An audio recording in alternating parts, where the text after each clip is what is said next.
Bali, habang umihi ako dito sa may kanto, may nakita akong pera.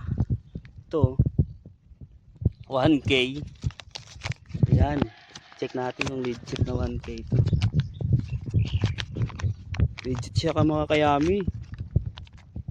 Swerte ko naman. Ayan 1K mga kayami. Umihi lang ako eh. Yun na. Di-deliver sana ako. Tapos umihi muna ako saglit dito sa kanto. Nakita ko doon yung 1K. Yan 1K. Sino kaya may-ari nito mga kayami? Swerte ko naman. Saka mahirap nito, baka yung pera na nahulog na to, baka kailangan pa ng may-ari to.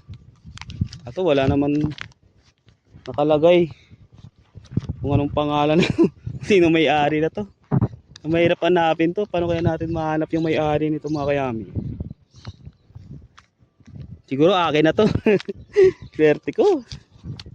Ay, kipit pa naman ako. Ano kaya na may-ari nito? Eh wala namang tao dito eh. Ano?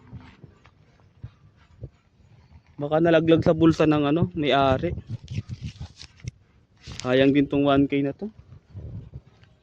Keep ko na lang to kasi wala namang may-ari. Wala naman ako kita naghahanap ng pera dito.